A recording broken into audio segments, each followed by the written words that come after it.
Jadi ketempelan ini jin menempel karena kesalahan diri kita, bisa karena maksiat, bisa karena tempat maupun nasab. Ya Allah, saya memohon ridha dan mohon ya Allah, apabila di dalam diri saya ada gangguan, ikatan, penyakit yang diakibatkan oleh diri saya sendiri atau oleh orang sebelum saya atau oleh orang lain, saya memohon ridha dan mohon ya Allah, hilangkanlah semua gangguan, ikatan, penyakit yang ada di dalam diri saya. Inna ma'amrida wa bayakun subhanalladzi biyadihi malakutu kulli syai'in wa ilaihi turja'un.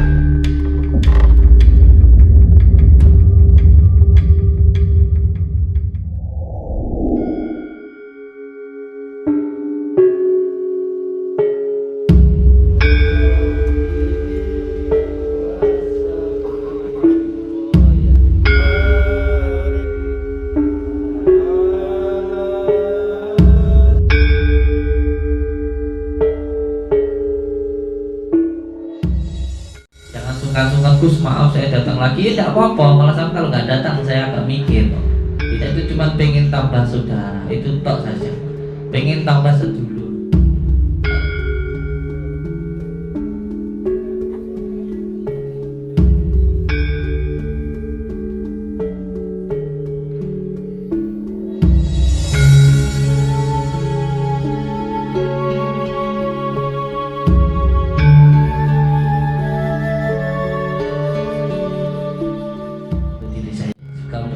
Dan semoga kita semuanya tetap menjadi saudara seduluran selama sawah saking walasudullah amin ya rabbal alamin.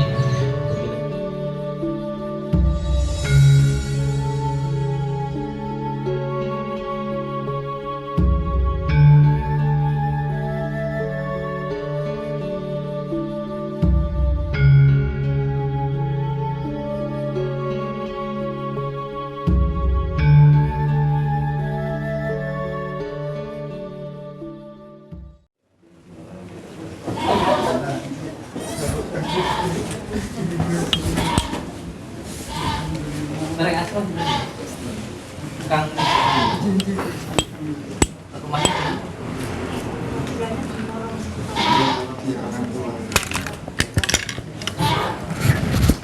dia menurut dokter sakitnya apa?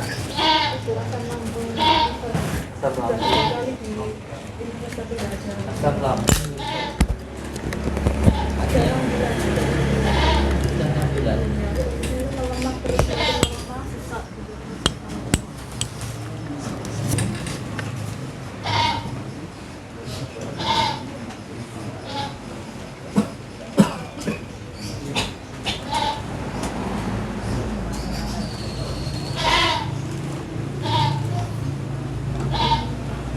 Antri dipersiapkan untuk penarikannya atas nama Rawulatul Maslaha dari Gresik. Rawulatul Maslaha dari Gresik, persiapan untuk penarikan.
Bismillahirrahmanirrahim. Ya Allah ya Allah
Ya.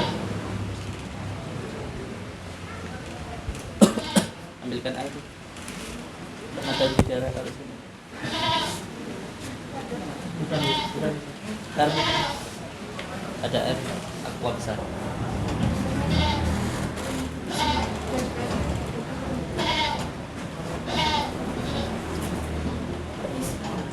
Aqua saya itu masih ada. Aku masih. Dia kadang di daerah di sini kasih air.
sebenarnya penyakit ini karena ketempelan.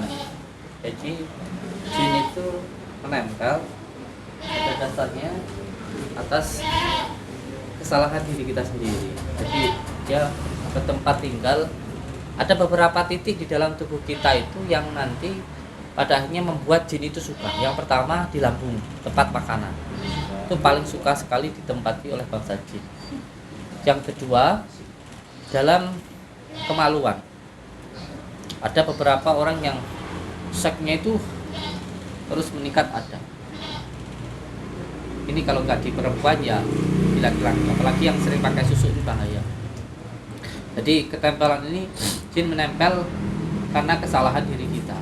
Bisa karena maksiat, bisa karena tempat maupun nasab. Jadi diputuskan dulu gangguan-gangguan yang mengikat di dalam diri.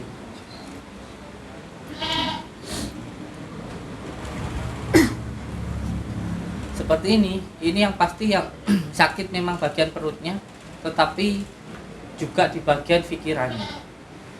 Bagian pikiran. Ini ada perasaan gampang marah, was-was, sedih terus-menerus begitu. Tumbuh perasaan sedih yang luar biasa. Karena memang itu jalan keluar masuknya jalannya jin tadi. Maka ketika jalannya ini dulu yang harus dihilangkan. Sama lihat orang yang punya penyakit di bagian perutnya, entah itu lambungnya ataupun bagian dadanya, jantungnya, itu pasti orang itu karena pikirannya. Orang itu kalau punya penyakit jantung bisa itu kalau tiba-tiba ada masalah yang drek itu bisa langsung innalillahi. Makanya pikirannya harus benar-benar dijaga. Nah, seseorang yang mempunyai penyakit lambung ini, walaupun diobatin seperti apapun, kalau dia ketika jalan tadi belum dihilangkan, itu masih mudah sekali sakit. Masih terus sakit-sakitan. Kalau orang bagian lambung itu malah dari ke sini. Dia susah tidur, gampang marah, gampang sedih. Dan nanti pada akhirnya seperti ini nih.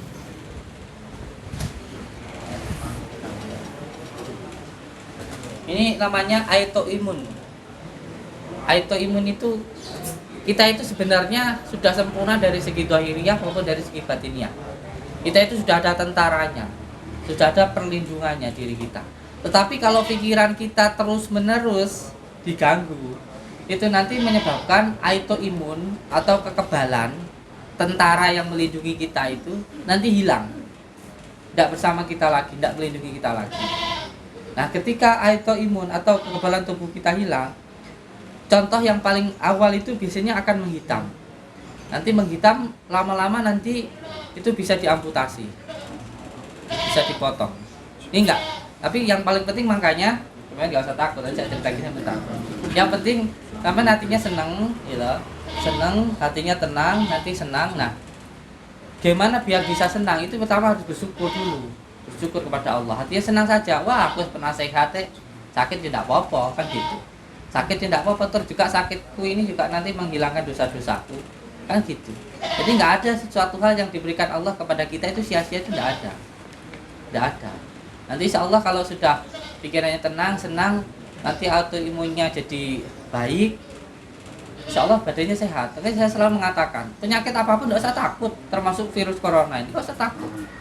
Nggak usah takut, yang penting imun kita itu kuat. Kalau imun kita kuat, insya Allah berbagai penyakit nggak akan masuk. Lalu bagaimana cara jaga imun? Ya jaga iman. Kalau orang beriman itu nggak akan takut sama apapun. Nggak akan salah malaikat itu nyabut nyawa orang, itu nggak akan salah. Semuanya sudah ditentukan. Semuanya sudah ditentukan gitu loh. Ini autoimunnya habis, autoimunnya hilang karena pikirannya amburadul. Dipikir aja dulu, ditata, yang senang, yang tenang gitu. Ya. Makanya sama lihat saya itu. Sangat santai, slow sekali. Slow sekali, bukan karena apa-apa. Karena saya yakin dengan Allah. Ada yang mengatakan nanti saya mungkin bentar lagi hancur. Buktinya malah tambah subur. Katanya banyak yang menghina, nanti saya bakal gak ada yang suka. Buktinya tambah banyak yang suka. Gitu. Nah, semua itu bisa kita pahami karena kita tahu ilmunya. Kita tenang itu karena kita sudah tahu ilmunya. Contoh ketika jenengan jalan ke Jakarta, ya santai aja perjalanannya. Tapi kalau nggak tahu ilmunya jalan ke Blitar aja bingung, susah gitu loh. Wes bingung. Tapi kalau tahu ilmunya arah kemana, jalan kemana, santai aja kita sudah tahu. Tapi kalau belum tahu memang ya bingung, ya susah karena belum tahu. Kalau sudah tahu ya santai aja, santai mawon. Kita hidup ini tinggal menjalani alur cerita yang sudah ditentukan oleh Allah. Kita ini dalang, nggak usah sekali-kali mencoba jadi, kita ini jadi wayang, nggak usah mencoba jadi dalang. Karena kita hidup ini sebenarnya sudah diatur oleh Allah. Jadi santai aja. Sekarang belajar berdiri. Bismillahirrahmanirrahim. Taruh aja itunya. Insya Allah. Baca agis ini ya.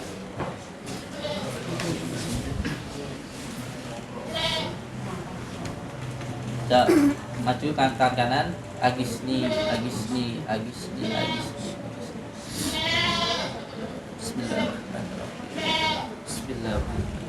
Balik sini. Agis ni.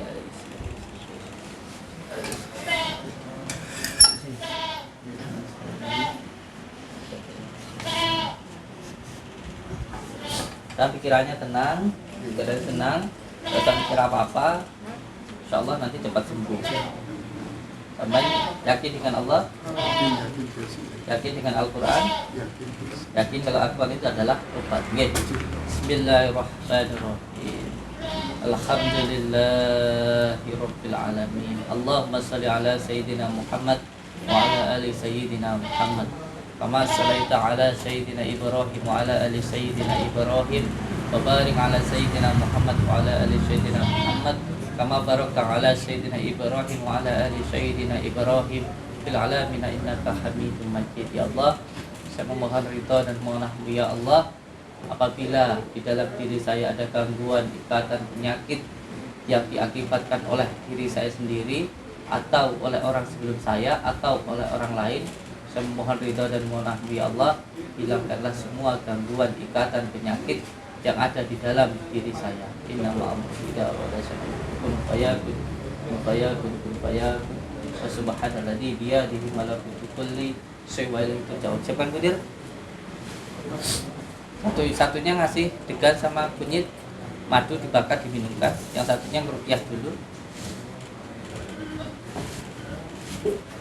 Diruqyah dulu ya, nanti mawon ya. Kita perlu pikir coba. Ya.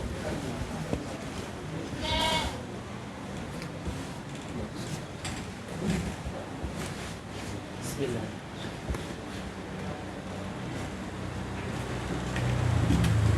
Diminum ya, diruqyah dulu. Ada yang bagian kepala.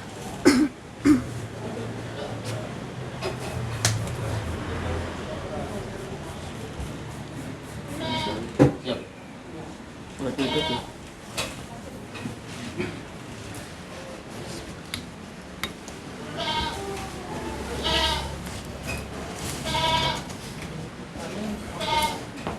Ibu kehilangan autoimun ya Bu? Iya. Ini juga autoimun nggak? Autoimun itu suka marah-marah. Suka marah-marah nggak? Iya.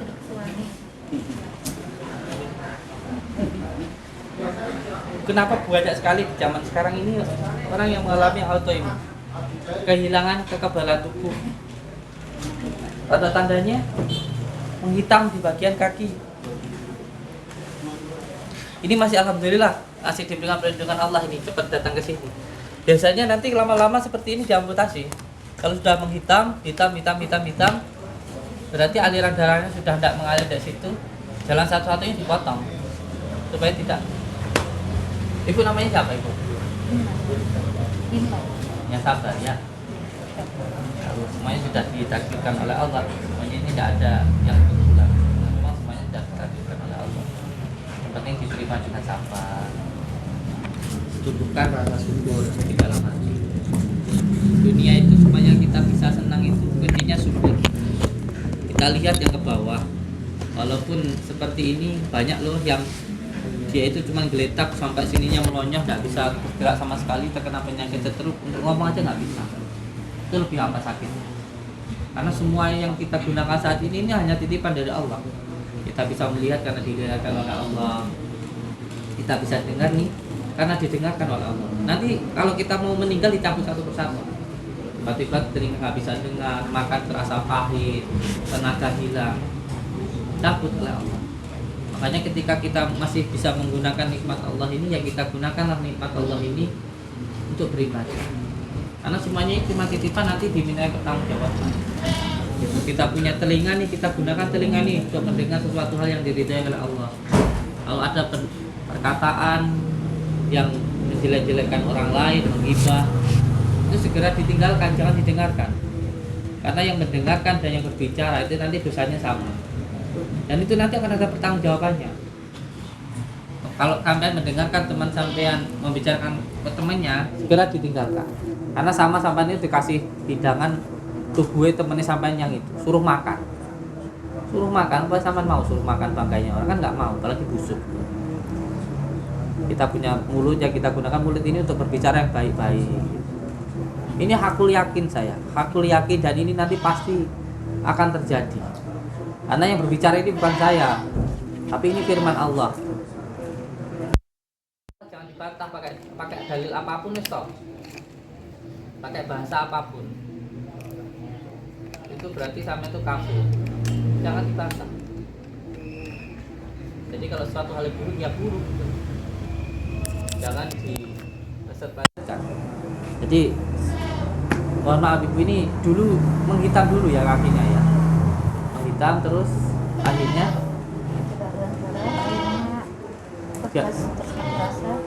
terus diamputasi. Tahun berapa diamputasi? Oktober kemarin. Terus sering marah-marah gitu. Ya mungkin karena psikolog saya. Karena psikolog gitu ya. Sebenarnya bukan cuma psikolog gitu.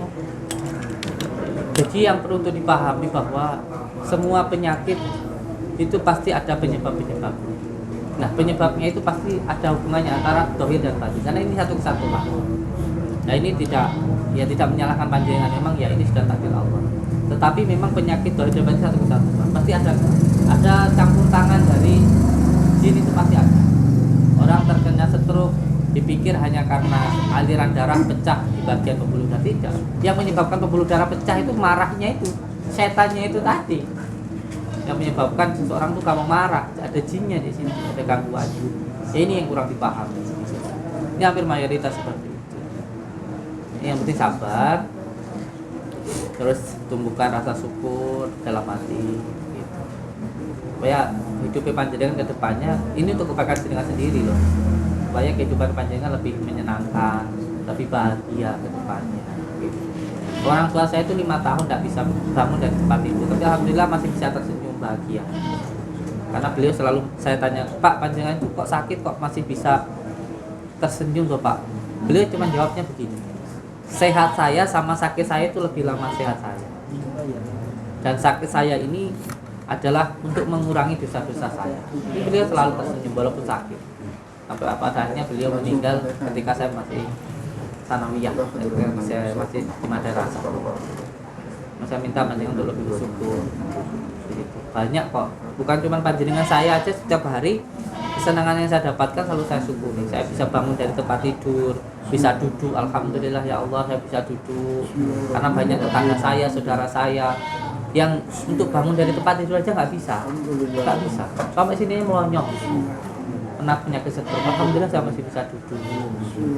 Saya masih bisa berjalan, alhamdulillah saya masih bisa ngomong. Ada yang sampai 10 tahun tidak bisa ngomong, cuma di tempat tidur saja. Saya ngomong seperti ini karena bisa jadi saya juga besok sakit, sama saja. Kemarin pun juga saya sakit. Cuma saya syukuri apa yang menjadi nikmat dari Allah. Kenapa kita dikasih sakit? Supaya kita itu lebih bisa bersyukur.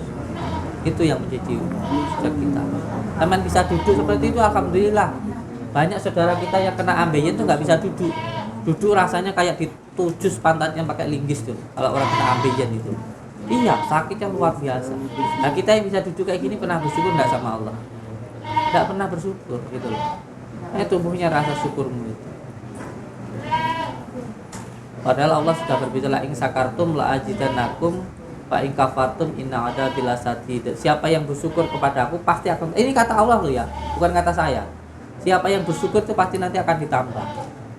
Dan siapa yang kufur itu nanti siksa Allah sangat pedih. Makanya bersyukur saja.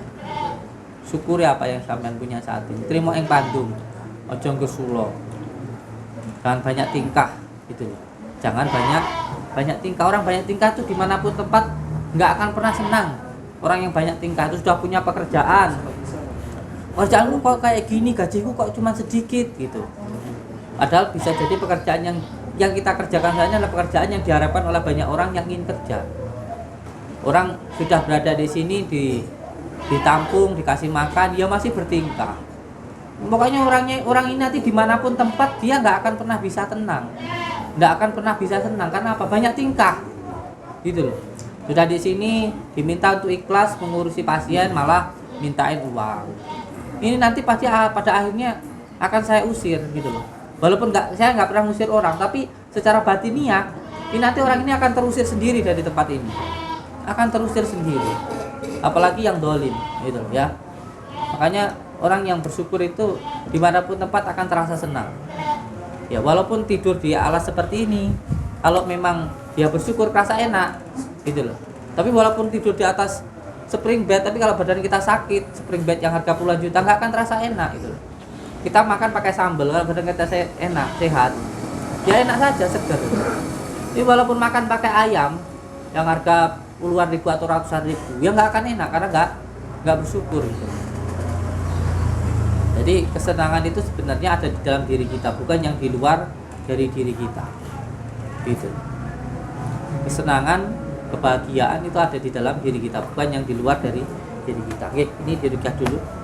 Ini ganti, terus dibasuhkan di bagian kepala, terus di bagian titik kakinya terus nanti diminumkan dengan yang dibakar. Sudah. Bentar ya.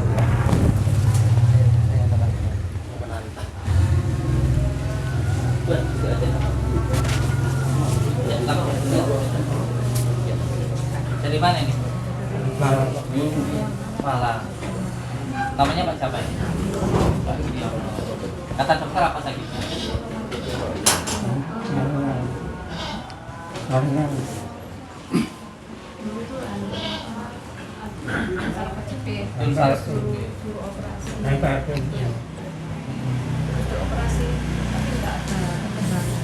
Suruh operasi habis operasi juga tidak ada masalah.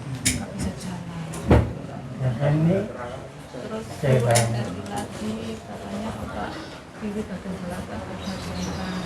Terus saya disuruh dulu operasinya nggak berani. Saya tidak bisa jalan. Iya. Ini letak gangguannya sebenarnya pada angin, gangguannya pada angin. Maka obatnya juga yang dari angin, yaitu dari kelapa hijau ya, dari degan ya. Degan nanti dibakar, diminumkan.